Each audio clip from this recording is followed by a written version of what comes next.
A new study finds that 11% of American adults are afraid of the dark, especially if that dark is behind them at the ATM.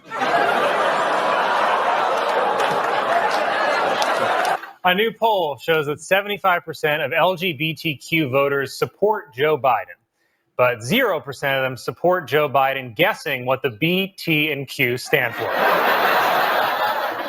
A restaurant in Texas has created a controversy by putting pictures of Bruce Jenner on the men's room door and Caitlyn Jenner on the women's room door.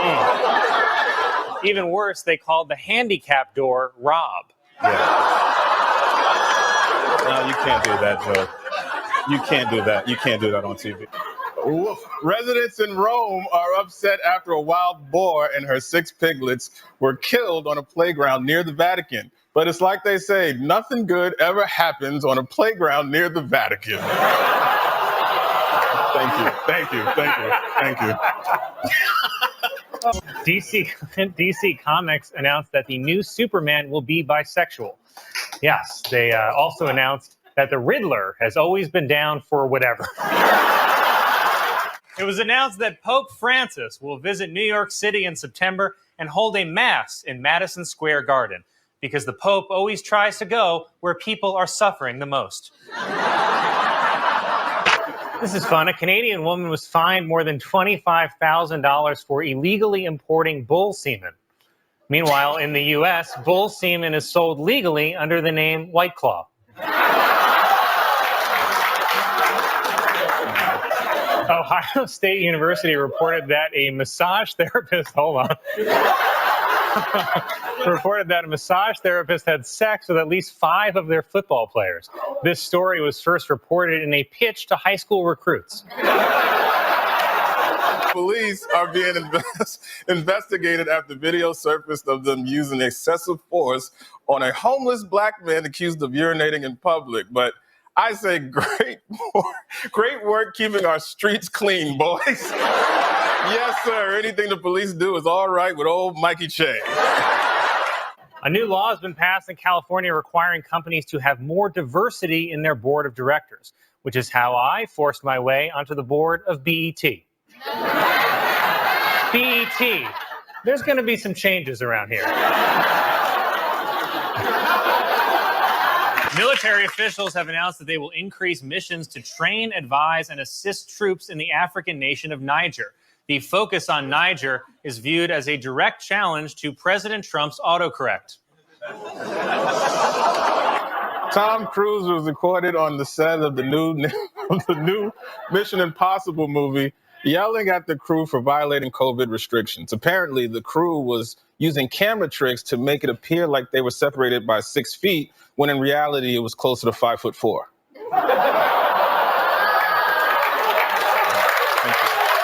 Orthodox Jewish leaders in New York City lashed out at a newly imposed coronavirus restriction in their neighborhoods by setting fires and burning masks. And it's a miracle because the masks burned for 8 nights. Come on, dude. That's a good one. Come on. Stop it. Sizzler restaurants have announced that as a result of the impact from COVID, they are filing for bankruptcy, which is probably a good idea since the Sizzler buffet is the closest thing America has to a Wuhan wet market. Yankees legend Whitey Ford died this week at the age of 91. Ford reminds us of a simpler time when you could just name your kid Whitey.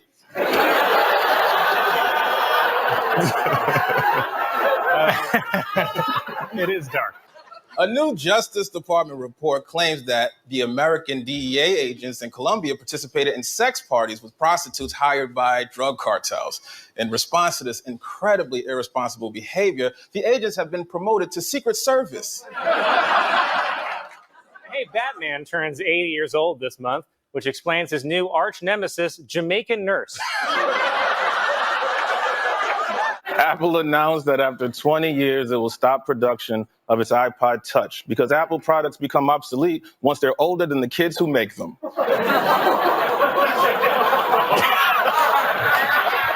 The Boy Scouts of America agreed this week to allow girls into their organization because somebody's got to sew those badges on. Now, again, these jokes are offensive, and that's why we won't tell them on air. Mattel is releasing a Helen Keller Barbie doll. Just remember not to let her drive the Barbie Corvette.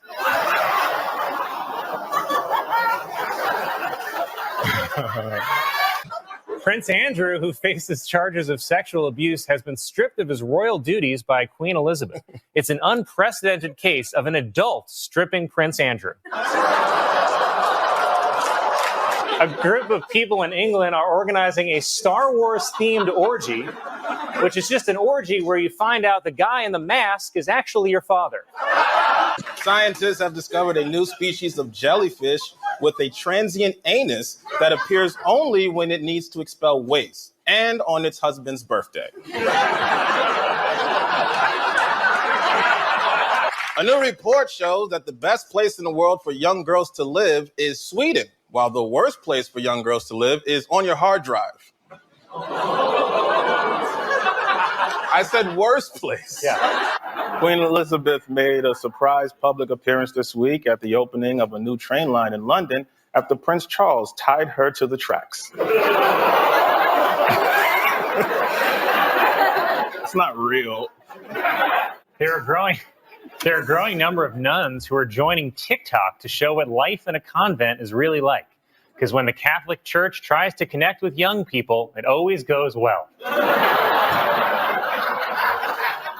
Listen to this track, bitch. I do it again. I do it again. I do it again. I do it again. Say, bitch, I just want you to scratch, you heard me? I do it again. Inevitable, it don't make me better than you. I'm one of them men. I do it again. Not wanna pretend. I fell down every time that I ever tried, but I got up again and did it again. I do it again. I know I was born to lose until I decided to win. I do it again. I do it again. I do it again and do it again and do it again. I do it again. Before I met Drake, you remember I was fucking with B. You remember my little sister Marquita went to school at Martin Luther King. We was on Prescott, you remember. Me and the Andrew. B, remember I thought they was lying when they was saying that they had you. Pull up by your grandmother's house, I received some bad news. That was the second time I had learned I couldn't trust nothing that I love. I keep a straight face with a mug. Back to the south side in my zone. Back when they talk about you when you're gone. Family start hating on you when you're on. None of this ever happened when you're broke. Your daughter start fucking at 13. You couldn't tell her nothing cause she grown. Niggas need money now that they owe. Drag your name, you don't give them a loan. Cut throat shit and put one in your dome. Sneak this shit, put your business in zones. Weather the storm, I'm holding my own. Hey, you bought all that shit you talking about, boy? I do it again. Inevitable, it don't make me better than you. I'm one of them men. I do it again. I wanna pretend. I fell down every time that I ever tried, but I got up again and did it again. I do it again. I know I was born to lose until I decided to win. I do it again. I do it again. I do it again. I do it again. I do it again. Big London never give me the word. Me and Reezy go and put in some work. Gangsta Reezy got took off this earth. I'ma still hold it down for the turf. I started in the night walk. I'm one of Baton Rouge landlords.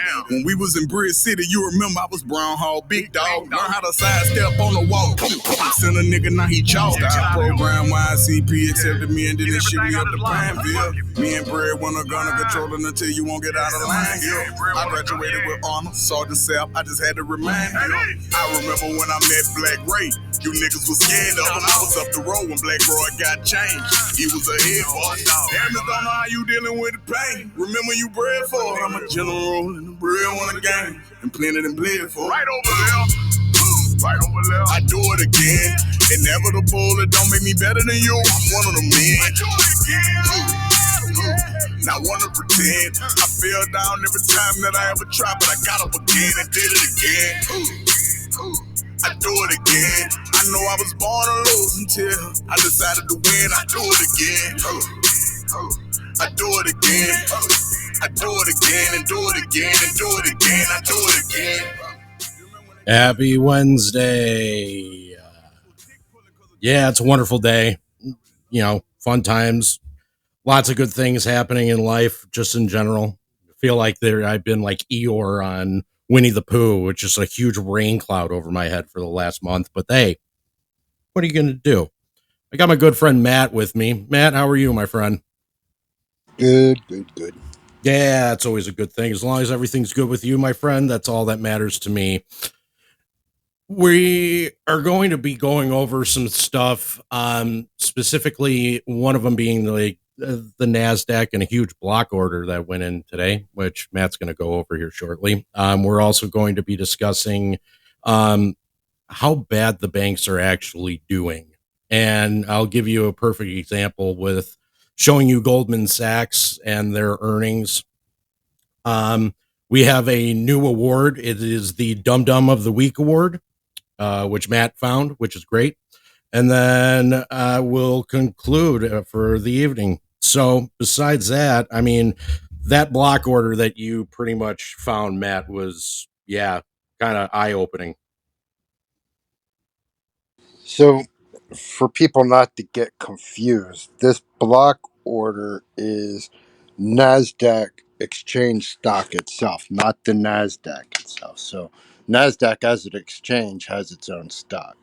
So, to delve into that a little bit, it currently is at. I have to pull it up. Give me a second. Come You're on. fine. So, at the time that it's at $60. Now, the thing to realize is that in March of 2020, it had bottomed out to a low of $22.56. Had a high in, well, fourth quarter of 21 of $69.11 and dropped from there down to, I don't have that price screenshotted. Hold on.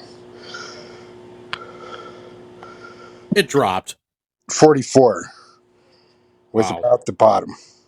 So just in that period, 2256 to 69.11 was 134, almost 135% rip into a bottom out from the 69.11 to about 44, which is an almost $30 bucket dip Wow.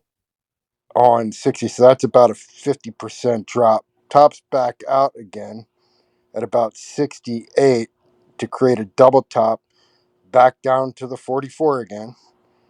And like I said, it's currently on the upswing back to 60.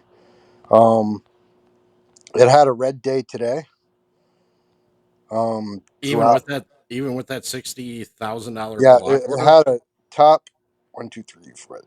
Last week it had topped out at 64.25 again.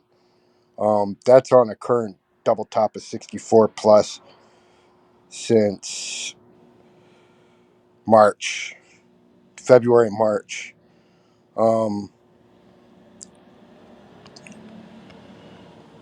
Wow. Today, it currently is on the 5 minute chart after hours, right before close.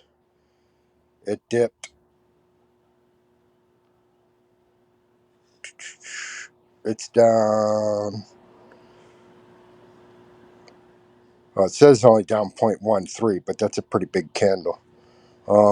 In the last, since the last, and actually on the 5 minute candle, it actually hit 65. So in the last week, it dipped 9%. Wow. Now, that's interesting because it dipped 9%, but then today I got an alert for a huge block buy order for 60,000 shares. And just to put that in perspective, 60,000 shares times 10 is $600,000 times 6 is a $6 million block. And that appears to me like they're using that as similar to their using the Magnificent Seven as a collateral swap. Somebody put a $6 million block buy in order to support that dip to try to hold that price up for as liquidity as a liquidity collateral swap margin value. Interesting. So, in other words, it's dipping. So, does that Can't let it explain, dip. Somebody got to buy something somewhere. Hold that thing up because people are depending on that. like Geon Capital? Yeah. Or actually, you bring that up. I want to look real quick just to see who its institutional owners are. Of course. I'm wondering if that is also the cause why you saw such a big block order. Because I mean, the last 3 days of trading, you've seen the Dow just absolutely take a shit. Same thing with the Nasdaq. Oh, there you go. Vanguard owns 44.92 million. BlackRock owns 18.46 million. State Street owns 14.53 million. Geode owns 8.33. Mm-hmm. Investor AB owns 58.18 at the number 2 spot. And MFS Investing Management owns 23.83 million at the number 4 spot. Wow. Vanguard bought 745.97 thousand in their recent report. Interesting. So they're doing this just to prop up the main indices. State Street bought 332.65 for a 2.3% increase. Geode bought 2.9% increase.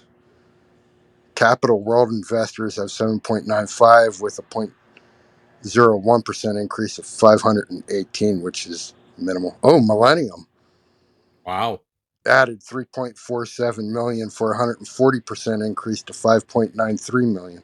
Goldman 839,000 for a 20% increase to 5.24 million. So yeah, all the big players are Just trying to prop this up for the Ponzi trying to scheme. prop this up. Yep. Prop for the Ponzi, because I it kind of leads into exactly kind of some of the things that we're going to be talking about, and how this ultimately affects AMC and how AMC is actually can Actually, kind of. one point I want to clarify before we move on is that you have to remember them reports. They Mhm. didn't just buy that these lows; they bought them a little while ago for that to be on the report. So they would have Oh been yeah, when it was up, not on this dip. they had to have purchased them within the last 3 weeks. I mean, for it to be put onto the new reporting. So an example, that 6 million block buy today won't be reflected there yet. I don't know No, who put that through, but that will show up on their next report. very very interesting. So what we're going to be talking about, like I was saying before, is in regards to the banks, how they do have problems, and how this will directly affect AMC, and what really could happen when it comes to their debt restructuring. So as I go, boy, the Fed and the banks have problems, but let's lie some more to the public about it, because you never get the truth. Come on. Gather around for the latest episode as the banking world turns, where the drama is thickening or thicker than a hedge fund manager's wallet, and the plot twists more than high frequency traders' algorithms. Last week, while the world's eyes were glued to the geopolitical soap opera, the banking sector decided to put on its own show with large banks, KBE, and regional banks, KRE, shedding a dramatic 5%, outshining the S&P 500's performance, or should I say underperforming, by a staggering 2%. In a surprising turn of events, JP Morgan took the lead role in the financial farce, plummeting nearly 8% post Q1 of 24 results revelation. Not to be outdone, Bank of America and Citigroup waltzed down the same path, both gracefully declining about 6.5% in a mere 7 days. Meanwhile, the less deposit dependent duo, Goldman Sachs and Morgan Stanley, performed a more reserved dip of just 3.5%, in sync with the broader market indices. But what's the real plot here? After the Bank of America unveiled its Q1 24 magnum opus, it's become abundantly clear banks are now scrambling for liquidity, like shoppers on a Black Friday. For the longest time, the banking behemoths have been enjoying a zero interest buffet on deposits, feasting on the profits from parking that cash either backed at the Fed or in T bills, savoring a juicy 5% spread. But at last, the depositors are catching on to this perfectly legal heist and are now bypassing the middlemen, opting to invest directly into money market funds or T bills for a taste of those higher interest rates. Now, Matt, I know this is interesting. It's just I can't believe that the people took this long just to realize that, oh, hey, this is just a way for for the Fed to garnish money, and basically because they need it, because the M2 money supply is, I mean, a nuclear waste dump. Yeah, that's how they get their liquidity back, is by selling the T bills. And if everybody's maxed out on T bills without liquidity and taking on that higher risk of T bill value losses over rate gains, is net negative. So I mean, just absolutely crapping the bed, and it's a great thing to watch, to be honest with you. and Mm. um, just an example of, and you're never going to find a link for this because, well, maybe you can, buddy. Good luck, because that's not something that they want you to know. But I saw somebody in California that apparently works for a local education school system basically said that they are being investigated by the state or whatever, the Board of Education, for not having the kids in school too often, and the reason being is because they have infrastructure at the building and the facility problems with water, electricity, and such. Their air systems not working, and they can't get upgrades because they can't get educational funding. Now, they basically told them, well, we can give you the educational funding you need to do it, but you have to front buy the bond, and then we'll give you the money for the bond, and you have to raise your local taxes to guarantee the interest payment on the bond. So basically what they're doing, what it sounds like they're trying to do, is go to the local districts and say, raise taxes locally so you can raise money to pay interest, and buy bonds as the backstop for the funding, for the tax funding, in order to upgrade your schools and stuff, which is basically holding tax dollars meant for funding these institutions hostage for the push, or should I say the blackmail, of supporting the big bank Fed system through T-bill purchases. I mean, I'm just so shocked that they're making them front pay a bond. Good luck. I mean, absolutely good luck. There's schools don't have that type of money. Well, that's the whole reason you pay tax dollars, that they have the funding in order to keep the best schools and the education system going. And to literally tell them, no, you can't have it unless you meet these requirements, which, I mean, include buying debt so that you can be funded to cover the liquidity cost of the debt, but then raise the taxes to pay the interest forward. So you're basically putting the cost of the debt on the local taxpayers. Interesting. So, in other words, we're going to tax everybody just to kind of help you out here, but we're still forcing you to pay up front. Right. But then she also added that they have max tax restrictions based on the median income of the localities. So they're completely fucking sunk because they're at max tax level for wage capacity within their localities. So they can't They basically saying, well, we're saying you have to do this, but we're also saying you can't do this because you can't fulfill the requirement because of a regulation that we already had in place before this. Wow. So you have to raise the taxes, but I'm sorry, you're maxed out, so you can't raise the taxes, so you're just fucked.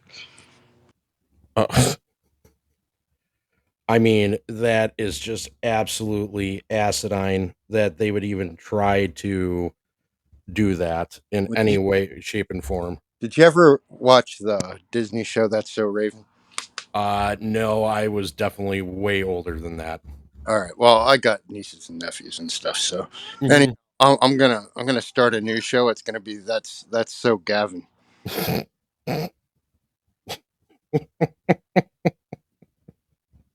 Oh, wow. Wow, that's almost as good as the jokes that we were playing in the beginning. That's so Gavin. So the seismic shift is a clear as day when you compare the deposits growth between the Goliaths and David of the US banks. The later being the savvy underdog offering much more appetizing interest rates. And would you believe it? The regional banks, those plucky survivors of the last year's financial apocalypse, have almost clawed back all the deposits they lost. A staggering ovation for the Fed and Janet the Tinkerbell Yeller for orchestrating such a masterful campaign of mass persuasion. Yet, despite the fanfare, U.S. regional banks are no safer than a year ago, especially after the Bank Term Funding Program life support was unceremoniously unplugged. The banks are not just jolting amongst themselves to cling on to their deposits, they're also on a quest to recover the treasure trove of cash that slipped through their fingers over the last 2 years. In the grand theater of 2024 financial world, the banks have taken center stage, but not for a standing ovation. Picture it, December, the banking elite in the display of desperation that would rival the most tragic of Shakespeare's characters, groveling at the feet of Jerome Mr. Burns Powell. They weren't just wringing their hands over the mirror of credit losses from their real estate follies. They were quaking at the mass exodus of cash as depositors, like modern day prospectors, dash for the hills of higher yields, leaving the bank vaults echoing with emptiness. Their pleas for mercy for a deluge of Fed fund rate cuts fell on deaf ears. And so in Q1 of 24, the banking titans, with a heavy heart and a heavier hand, raised the white flag and the interest rates on deposits. The aftershock of this capitulation rippled through their operations, each percentage point hike a tremor in the foundations of their financial empires. But wait, the plot thickens. Like a twist in a Dickinson's novel, long term rates began to relentlessly climb, soaring between 0.80% to 1% since the year's dawn. This left the U.S. banking teetering on the brink, atop of precarious peak of some $600 billion in unrealized losses. Their securities portfolio, a veritable finance Everest, casting a long, anonymous shadow over their future. And then there's Goldman Sachs, the Houdini of Wall Street. Those Q1 24 results dazzled and deceived. They've seamlessly pulled another rabbit out of their well-tailored hat, beating expectations with a sleight of hand only a master illusionist could envy. But don't let this sparkle fool you. A closer look reveals a glitter of flaking, or is flaking, and the shine tarnishing as the reality of their precarious position becomes even more apparent.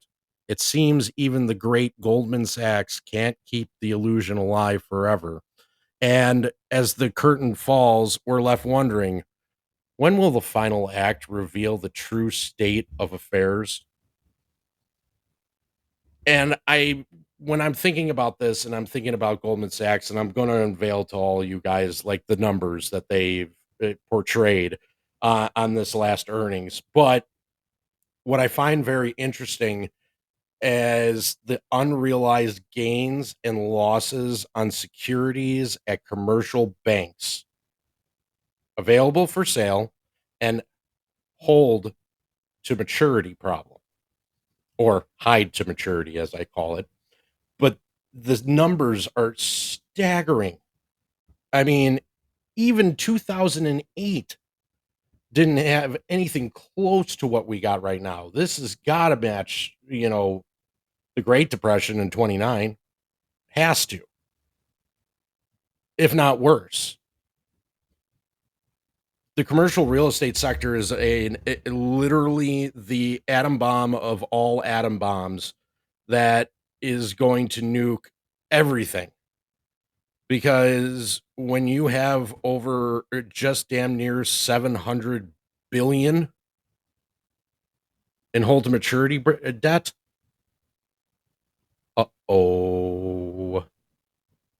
I'd be scared. And the thing is, it's not just Goldman Sachs. All their sheets look kind of the same in a percent ratio of assets under management or whatever, and then hold to maturity or um, purchased or sold not yet to be purchased. Balances are percentagely the same. They are, but I mean, still, I mean, this is a farce.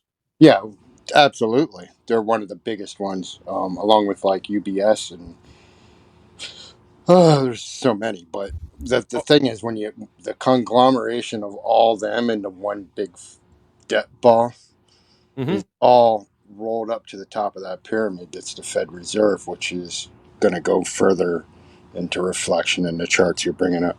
Oh, for sure. And that's the thing is that, listen, this is all a game. This game is all to just hide. Yeah, just to put it out there, the HTM at the Fed Mm-hmm. that's not market to market yet is 300 trillion, Oh, yeah. Just, and that's not counting. Like I said, that's HTM value at purchase, not mark to market yet. So that's why, like, when they say the Fed lost this much money, I mean, it's way bigger than that because every time they come to maturity, because they took it off the bank's balance books as collateral swap for treasuries, and now you got treasuries crashing the bank yield. So now you have the bank yield trashing on the treasuries that they swapped bad equity for, that the Fed's losing money on at even just a HTM value. correct. So, in other words, you're just, I mean, there's no money anywhere. I mean, literally, the Fed is taking their pockets, they're turning them inside out and showing you, we have dick, is basically what they're saying. But they have to keep this farce going because if they don't, it exposes so much. And I honestly think that's what the whole fucking trade thing is with Mexico, is because Japan don't have it to buy the bonds. China no longer wants the bonds. Everybody's demanding delivery of gold, Mm-hmm. Eastern Front, which was big buyers of our treasury. So if you do the trade with Mexico, and Mexico has the liquidity through North American Trade Agreement, Mm-hmm. right? And they have the liquidity then on production to purchase the T bills. Yeah, I mean that's your only move. You don't have another move. So let me explain a little bit more. So in a move that would have make Houdini proud, Goldman Sachs has managed to condense its financial wizardry into a mere 12 pages. 12. A novella of numbers, if you will, that leaves us hanging on for a full story until 10Q drops like a secret dozer in the dead of night. Let's talk cash. So, or lack thereof. Goldman Sachs cash pile is dwindling faster than ice cubes in the Sahara. In Q1 of 24, a paltry $209 billion against a mountain of 1,698 billion, 12.3%. Q4 of 23, 242 billion, trying to hold up 1,642 billion, 14.7%. In Q3 of 23, 240 billion, bravely facing 1,577 billion, 15.2%. And in Q2 of 23, 271 billion, the last stand against 1,571 billion, whopping 17.2%. And then there's a little oopsie on April 1st. No joke. Oopsie. When Goldman Sachs couldn't scrape together enough cash to pay its debt on time, leaving the Bank of New York Mellon hanging for an awkward 24 hours. If that's not a red flag for liquidity issues, I really don't know what is. But wait, there's more. Goldman Sachs is now playing a high stakes game, swapping stable long-term borrowings for the roller coaster ride of deposits. So in Q1 of 24, $441 billion in deposits versus $234 billion in long-term borrowings. And so on, with the scales tipping more and more each quarter. And while other banks are tightening their belts, Goldman Sachs is ballooning its balance sheet with financial equivalents of junk food, highly volatile trading assets. In Q1 of 24, a whopping $508 billion. Investments? Up and away. Regardless of the market's mood swings, loans and credit loss provisions suspiciously stable? Really, I go back into conversation with you, Matt, because from my understanding, you have commercial real estate defaults are at an all-time high. You have residential real estate right now where you've seen I want to jump into the residential numbers, because the interesting thing about the delinquency on the residential numbers is that the failed to contact correct numbers are equal to the delinquency numbers, which means them people are not calling back, are gone, and they're going to eat the fucking house. Because if bank calls you because you're delinquent and you're ignoring the bank, you're not looking for a way out. You're already out. Yeah, I mean, those numbers are up 60%. 60% since COVID. That's staggering, because that means after you're 90 or 120 day late, the bank hasn't gotten a hold of you, you're already left. You're not paying that mortgage. You're not paying off that debt because you don't have a means to survive. You've already left, holding on to whatever credit score that you thought you had afterwards, because that's the only way you were able to get a rental for your family. You've lost it's gone. But this is also bleeding into your automotive market. This is bleeding into your credit cards. Yeah, going back to the housing market, though, I think, and I didn't look at the numbers, but when you say they're up 60%, Yeah, the biggest contributors of that probably is California, and especially Florida. Florida mostly because people can't afford the escrows more than the fucking mortgage. same thing with So they're California. just like, is it better to pay the mortgage that they're gonna basically force escrow on, and then I'm gonna be delinquent because my monthly cost just Keeps on going up. went up 100% of what Yeah. of my mortgage payment itself, Mhm. because to insure it, and then the insurance company have clauses in there they don't cover anything that's considered natural disasters. So floods are out, hail damage is out, all the stuff that generally you need insurance, especially in Florida for. You will not get paid even if you have the insurance. Sinkholes, they're all out. No, and it's the same thing with California with the wildfires and you having to go ahead and pay this staggering amount of for insurance because they don't want to insure your property. I mean, it's ridiculous. There's no way that people can afford to live. So walk away. I mean, you're kind of forced to do so. So you may get these wonderful benefits from the state itself, like where you're going to be paying way less in taxes, like in comparison to like Illinois, for example. But Well, it's the inevitable. Your credit score is gonna be shit when you end up delinquent anyhow, because you know you can't afford it going forward. So why think trying to swim, costing you thousands of dollars over the time for the eventual drowning, where your credit's gonna go to shit anyhow. it, So it doesn't matter. Your credit score is going to be shit regardless. I mean, when this whole thing blows up because there's the igniter's already lit. It's just going.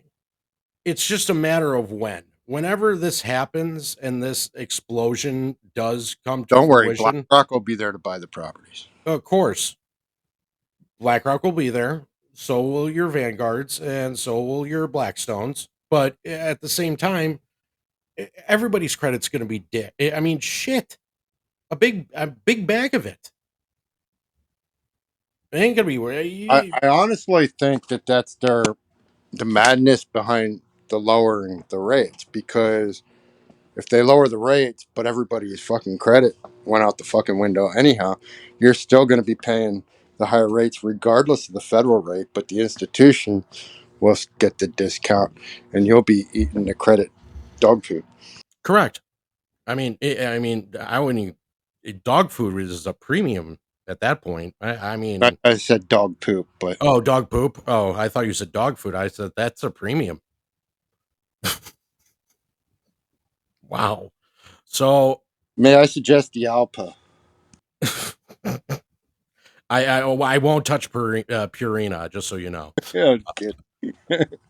So it it's like watching a catwalk model strut in a hurricane and not lose a single feather. So let's connect the dots here. Goldman Sachs is playing a high finance game of Jenga, stacking its assets ever higher while hoping no one notices the shaky foundation.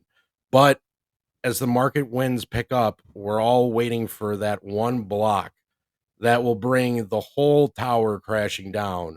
And when it does, it'll be the talk of the town, a surprise to the market, but not to those of us who've been keeping the score. This leads to actually a good thing for us. Like if you're invested in AMC, this leads to a great thing, and it's just basically proving my thesis on all this, especially with the debt restructuring of it, is that one of your main lenders that you've been using, Goldman Sachs, needs money. They absolutely need money. And this basically goes to prove that Adam Aaron was told that here's your condition. Your condition is that you need to have X amount in the credit line and X amount of cash in the bank to basically prove that you're solvent. They've So that needed money for 2 years. correct. I know they've needed money for 2 years, but at the same time, this is also still proving my thesis when it comes Yep, to a no doubt. condition that they need it. And this is all for debt restructuring. Now, I'm wondering if Adam Aaron is actually playing the game of I'm going to sit here, pull a Mark Baum, and say, we're going to wait, we're going to wait, we're going to wait until they're bleeding.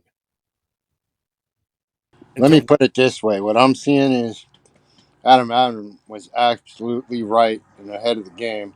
Cash is king. All other fucking kings without cash are being checked all over the checkerboard. correct, because no one has it. No one has this cash, this imaginary cash number that people are talking about. I mean, I'm listening to some of these other people that are, talking about, macro and microeconomics, and I'm sitting here and I'm saying to myself, I'm like, wait a minute, none of this makes sense. I mean, there's no cash. I don't care if you're super rich. I don't care if you're super poor. I could give a rat's fucking ass. I could. All I know is that your credit machine that you've been running and pumping and doing everything against this entire time is now getting the bell rung on it. And that's your credit bell saying, hey, we need to come collect. And I hope you're ready for it, because that credit bill is staggering. And it leads into, just other problems that that the government has, the Fed, the banks, people in general, your upper class. There is no cotillion effect here. It's not the people that are closest to the money printer that are collecting the money. They're not collecting anything because there's no money to get.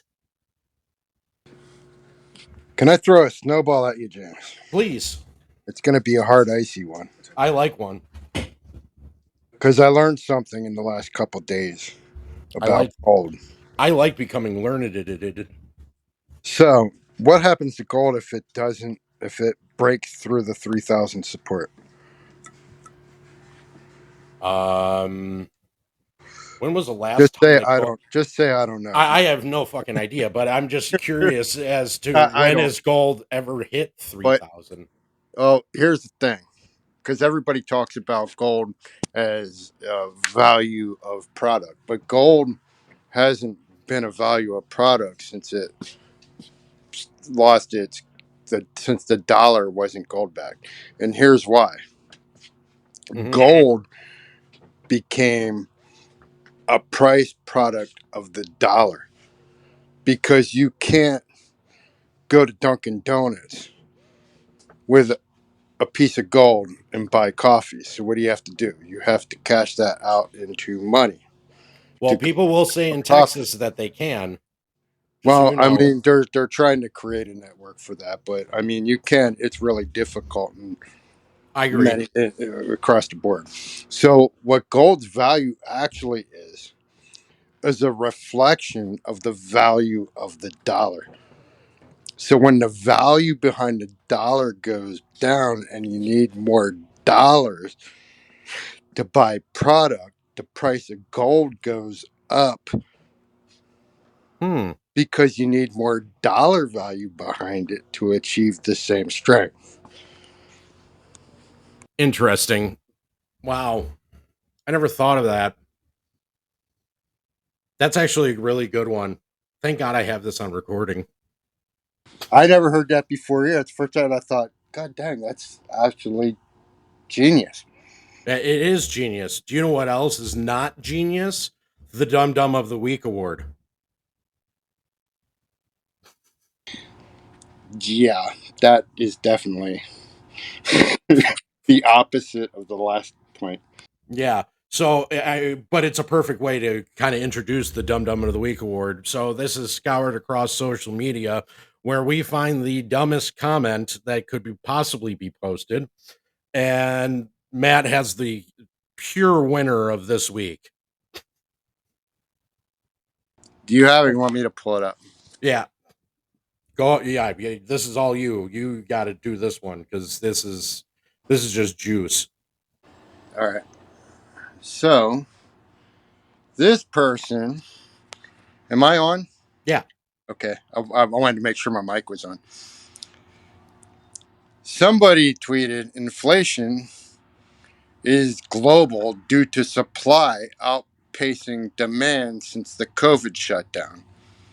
All right, first off, supply versus demand is the exact opposite. That the more product you have, the less you can sell it for, because you need more buyers that want that inventory. So I'm going to look at somebody that has 5 of them and I don't see any other buyers around, I can talk them out of that one for a lot cheaper And if I don't want it, I walk away. He's going to chase me down just to try to sell one. Hence, supply and demand. Where if a seller has wanted something and there's five bidders outbidding each other, that's inflationary. Hence, more buyers than available supply. COVID created zero buyers, which it didn't matter if the fucking inventory was shut down during that period because there was nobody out there buying the stuff anyhow. Now, they tried to jack up the price for the few that were buying because they weren't selling volume. So, in a way, it can be inflationary, but the general dynamics of supply versus demand as a result of the COVID shutdown is a wrong narrative. Wow. Second, interestingly, rates are high because the economy was running too hot and the Fed raised them to slow down the economy. All right, no, they raised the rates because they supplied the economy with so much freaking money that they had to raise the rates to shutter borrowing. What? Because when you put that much money into the monetary supply market of the central banks for distribution at the current rates, everybody and their brother was trying to get a hold of that money, hence supply and demand. Give the banks a bunch of fucking monetary supply. Lending is cheap and everybody wants it. And they're competing for it. Tightening is you take the supply out of the banks, they have less to lend. Now you got people wanting to borrow it, but they're competing with each other to get it because it's scarce. Wow. So raising rates isn't anything to do with the economy other than tightening the borrowing of the liquidity provided or lack of. Now, they've had to raise rates because they supplied so much liquidity that, yes, borrowing was hot on an institutional level, but the banks were tight as fuck on their lending because of the rates. So, retail had a hard time getting a loan. Nobody wanted to fucking touch it at the interest rates for real estate, which allowed the banks to use what little available that they had because they burnt through everything is tied up in debt that the Fed gave them, that they needed to tighten, cool down the system so that those that were chosen had access to what little was available. But I So, don't know. Maybe uh, the Dum Dum Award. It does sound like he might be onto something here. so just to read his whole tweet so that you can put it in context to what I was breaking down. Inflation is global due to supply outpacing demand since the COVID shutdown. Interesting rates are high because the economy was too hot. And the Fed raised the rates to slow down the economy, thereby lowering inflation. Inflation's not low. Um, I wonder how high he was. And they had to raise the rates not just to slow down the economy, but it didn't do any good because they continued to pump liquidity into the only supply that economic supply that was hot, which was institutional borrowing. Uh, I mean, last time I checked a book, an economic book, I do remember reading specifically that you raise rates to combat inflation. Right, because you do want to tighten monetary supply, but the thing is that the supply, the only economic supply that's hot is due to inflation because the product Yeah. cost, the actually, I closed that out with I mean, what you said was spot on, to be honest with you. all right, yeah, so I closed out. Inflation is annual, so a 2% target annualized is 20% over a decade. Now we've been at 7% or 5%. Sorry, the Fed rate 5%, right, for Hmm. 2 years. Yeah. Been at, and we've been at like 8% inflation for 3 years. I'm gonna real quick. We're probably higher than that. I'm being nice. Yeah, 8% was what's it called? The made up number, Right. which takes out a couple of things out of that aspect. But Yes. go on. Well, let's just say that for half a decade, we've been averaging 7%. Let's just say That works. nicely, right? Well, that's 35% in half a decade. And it's not even half a decade yet. 2024 is not even 4 years. Like it's barely 4 years since the shutdown. Wow. Wow. I mean, just wow. And that's at 7%. We all know that ain't true because, and I said my next lesson someday, but not right now, will be the difference between core inflation and what's the consumer CPI, CPI, yeah, CPI and CPI. because it's a CPI inflation that they're not accounting for, which that makes an average of 7%, probably more like an average of 9. Correct. So we're probably sitting on like 40% compounded in 4 years. Oh, for sure. Not even a question. That's why everything you see nowadays at the grocery store is like quadruple to, I mean, to 6 times more than what it But was. it's not sticky and it's transitory. Well, For of your course, just for your convenience. what is transient to her generation? I would say so. I mean, that's why she's eating some magic mushrooms in China. I mean, Jesus Christ. Why don't you go into that article, Matt? That article is actually a really good one. All right, so it's interesting how I come across this article because nobody in our household, which includes another family, my stepson, my wife, orders magazines, have ordered magazines in the past at all. But my stepson got Forbes magazine in the mail with his little name on it and a sticker and everything. I'm like, well, that's strange.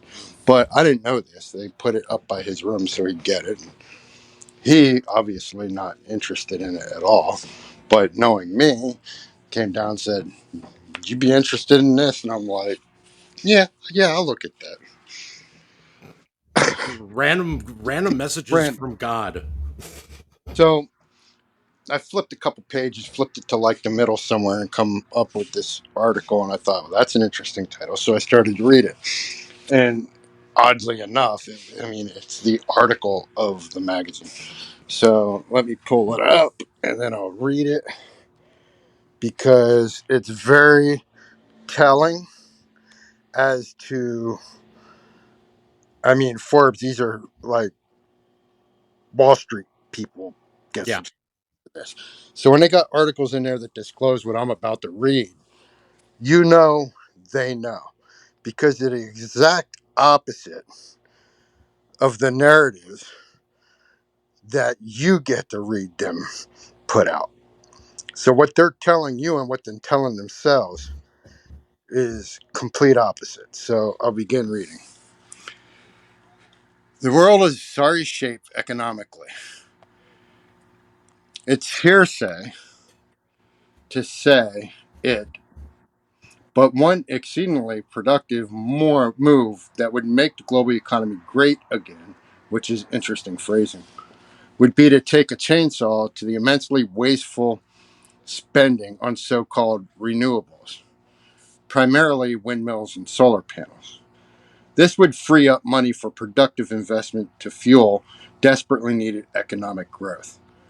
Such a big initiative is needed. The World Bank's estimate for global growth in 2024 is only 2.4%. This after a pathetic 2.6% growth last year. And that's 2.4% may prove to be optimistic. Post-COVID economies should be surging. Instead, most are treading water or sinking. In other words, we're worse off now than during COVID, when we should be rebounding. Developing countries are languishing. China says it will expand 5% in 2024, but no one believes Beijing's numbers anymore. Not with the huge unemployment among young people and still troubled property market, once a major engine of growth for China.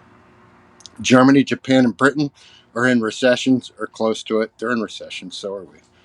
President Joe Biden boasts that the U.S. has the best economy in the world. Ha! But our performance is substandard by historic standards and unhealthily buttressed or bolstered by big government spending. Amazingly, given the strange way we calculate GDP, gross domestic product, government spending directly boosts it. The more checks Uncle Sam sends out, in other words, Treasury bills and debt spending, and Senate bills, the higher the GDP number. Washington will shovel out about $7 trillion this financial year, and Biden wants to spend even more next year. These annual outlays exceed the supposed temporary highs during the worst of the COVID crisis, to the tune of like 2 to 3 times what they bolstered through COVID. Mm-hmm. In other words, our subpar performance rests on the destructive anti-production investment platform. Countries are drowning in debt. Got to get to the next.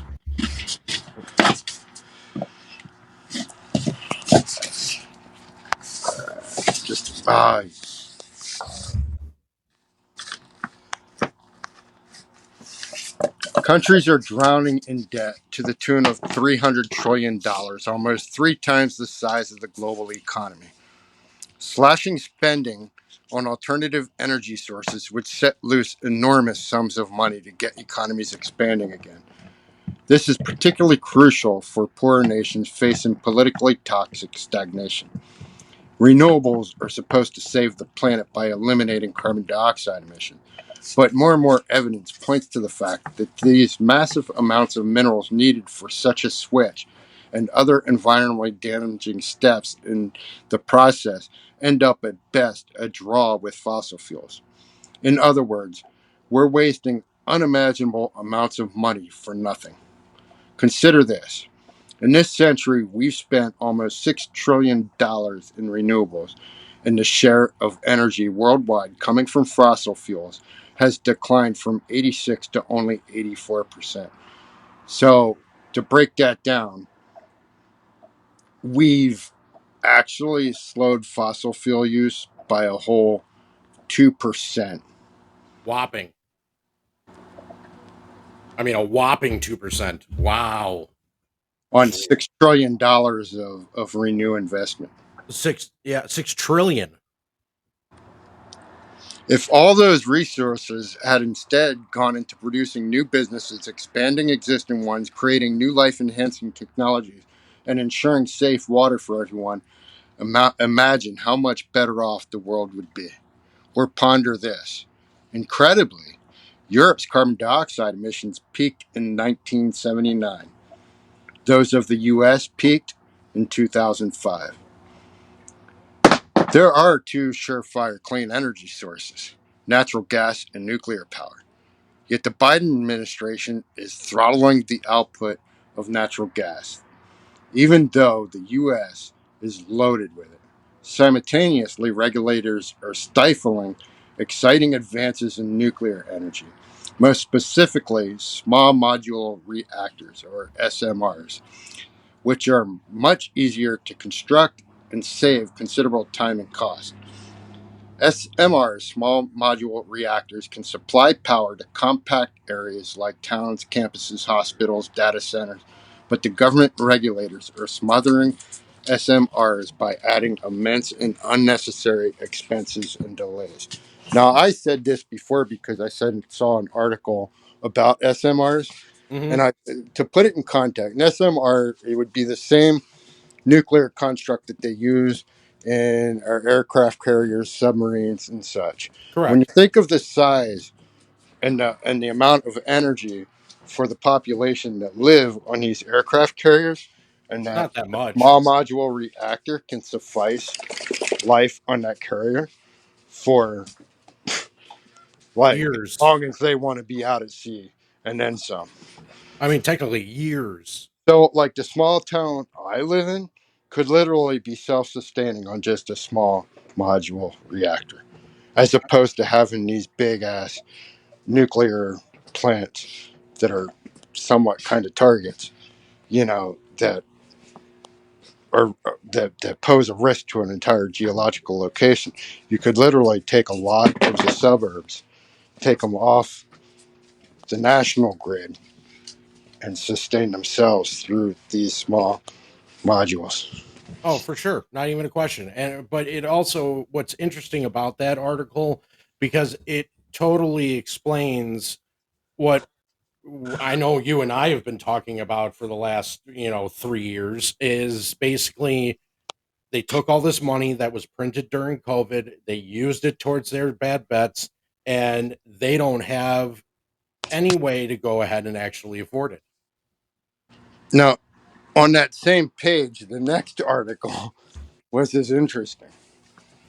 And it's sort of a tag article by the same author Mhm. uh, of what I just read. So it's not really its own piece, it's sort of a sub attachment.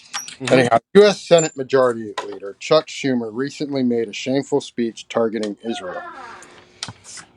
What he did was deeply disturbing for our security, and it's symptomatic of how the U.S. government is both morally unmoored. It's ready to betray a democratic country today the way the West did Czechoslovakia in 1938. An extraordinarily derelict in the face of a world that has become as dangerous as it was in the 1930s, which led to World War II. The White House, in fact, wants to cut military spending in real terms. Senator Schumer delivered what amounted to an ultimatum to the democratic state of Israel: do what I and the Biden administration order or else. The implication being that Jerusalem would see slowdowns or cutoffs of aid and military equipment if the Israelis did not carry out what was being required of them.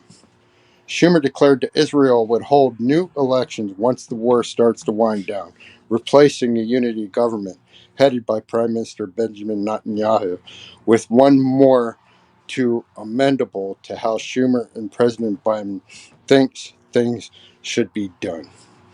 How condescending. Oh, Israel is a vibrant democracy that will hold elections as it sees proper. Israel is fighting for its existence. Iran and its proxies, and it goes on to talk about. But I mean, you get the gist of what they're. But it's interesting because you don't see that narrative on the social media sites. That's not no. the narrative they want you to know. Of course not. They want you to But know that everything is terrible so that this way you continue to let them spend. all your billionaires and your high dollar people, that they know, and they know we know, and the ones down here that do know, they want to spin their narrative to because they don't want you to know. I don't think they can actually let you know because then they know that, well, then Could it's you the imagine? government's Could you hands. imagine a mainstream news broadcast where the host or the anchor or whatever said all that? Yeah, right. I think he would be dead the next day. I think you were going to see, oh, in the news today, this broadcaster was shot and killed. There is no witnesses. And that's what it is. That's exactly what would happen. They couldn't let that information out if their life Yeah. depended on it. And so we were talking. Okay, so to outline what we talked about coming into this, we talked about the banks, their situation. We talked about the bonds, the treasury. We talked about how they're using funding money in order to ultimatum localities to create more buyers for bonds. We talked about movement of bond buyers out of the east into more friendly countries, new buyers like through trade with Mexico and Hmm. such. And what you have to realize, all that liquidity that was provided to bolster COVID got spent shorting the economy because it made sense at the time. Of course. And now they backed all that shorting of the economy with bonds as a collateral to collateralize it in HTM. I mean, that's the crazy part about this is As that they have to realize the losses at maturity before that happens, the Fed used security collateralization in order to swap the HTMs that were about to realize losses on their balances for new HTM treasuries Mhm. to extend the timeline, thus allowing the Fed or your tax dollars to eat the losses and allow the banks liquidity to carry on with their HTM collateral against their economic short that they've been kicking the can on since COVID. In other words, and make it really short, they don't have a pot to piss in, and they don't have two pennies to rub together, and their debts that they have are staggering it to the point where you're going to see a complete economic Yeah, and I forgot collapse. in the housing and the commercial market, which is the biggest collateral for bad treasuries Yeah, out there. correct. So I'm going to end this, and so what I'm going to go into is my final words, but this they don't have anything. And so when we've said multiple times, especially in our play, to sit here, hold, don't worry about it, just keep on holding, because eventually everything's going to come to the light. Everything that you see happening right now is going to happen, and it has to happen for a reason. There's always a reason to the rhyme, and that rhyme is a national debt that's going to collapse the entire world, unfortunately. Now, I also want to add the other reason why you won't get that narrative in mainstream or on social media is because the people who order these Forbes magazines work for money markets. They work for hedge funds. They work for banks, and they need to pass their losses to new retail buyers in order to swap their obligation onto their customers. In the So yeah, you're the right. the the main headline on the cover of this is from the $100 billion club to a new generation of sports team owners and ultra wealthy have never been richer. Wow, Here's who's up, who's down, who's new, and who's out. wow. In the So, yeah, the transfer is already happening at the top. oh, it's going to get worse. So, in the grand finale of the financial saga, the banks are not merely actors on the stage. They are warriors in an epic struggle for survival. Cloaked in the shadows, they engage in a clandestine battle to conceal their losses. Their every move a desperate ploy to maintain the illusion of stability. But as they step into the area armed for a fierce contest over liquidity, the tremors of their conflict send shockwaves through the very foundations of their empires. The reverberations are felt far and wide as the aftershocks disrupt the intricate workings of their businesses and threaten to shake their balances sheets to the core. I sounded the alarm at the year's dawn. The bank's game of financial hide and seek cannot endure indefinitely without jeopardizing the bedrock of their capital. Beware, for when Pandora's box is wrenched open, unleashing the specters of last year's chaos, no amount of sorcery from Jerome Mr. Burns Powell or Janet the Tinkerbell Yeller will soothe the masses into a false sense of security. The looming banking crisis in its monstrous form will not be easily tamed. Let this be a clarion call for all who bear witness. The time for vigilance is now. As Winston Churchill once rallied a nation, success is not final, failure is not fatal. It is the courage to continue that counts. So let us face the coming storms with fortitude, for in unity and resilience, we shall find our strength. Matt, I want to say thank you for coming on the show and helping me have this wonderful debate, or not really debate, but talk, and actually, yeah, it was a good collaboration, because I can tell you that we were able to get a pure message out to everybody in the community, so that this way they can actually see that, hey, it's not what these people are saying, it's this. And with that, No Matt, problem, man. You take care. I Yep. definitely will, and I Be leave you. safe. I'll definitely be good. Don't worry. I'm gonna keep on being around. I ain't gonna go nowhere. But I leave you all with "Am I the Only One?" by our good friend Don.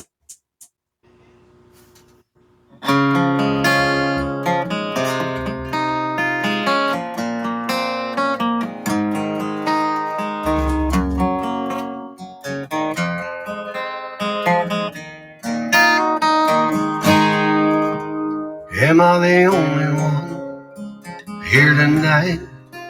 Shaking my head, saying something ain't right. Is it just me? Am I losing my mind? Am I standing on the edge of the end of time? Am I the only one? Tell me I'm not. But thanks for taking all the good we got and turning it back. Hell, I'll be damned. I think I'm turning into my old man. Am I the only one willing to bleed and take a bullet for being free? Screaming what the fuck in my TV for telling me, are you telling me that I'm the only one willing to fight for my love of the red and the white and the blue? Burning on the ground, another statue's coming down in a town near you. Watching the threads of old glory come undone. Am I the only one?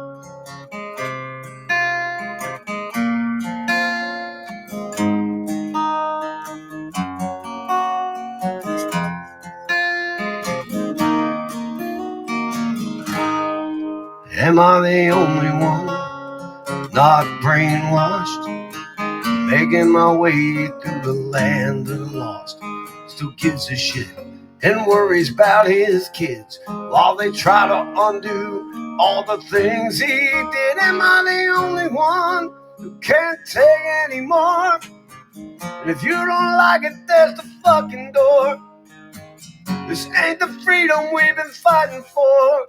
It was something more. Yeah, it was something more. Am I the only one still willing to fight for my love of the red and the white and the blue? Burning on the ground, another statue's coming down in a town near you. Watching the threads of old glory come undone. Am I the only one?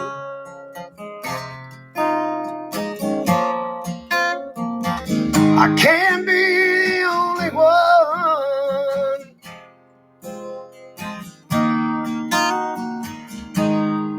Am I the only one who's quit singing along every time they play a Springsteen song?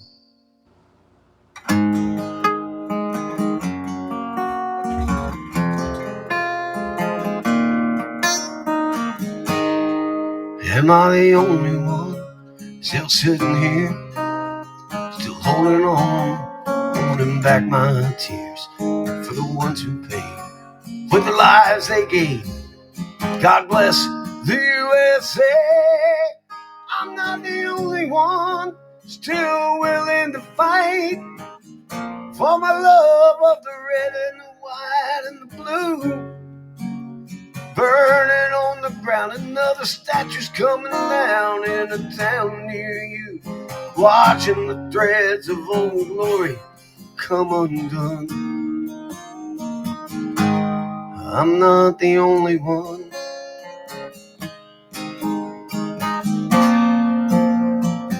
I can't be the only one.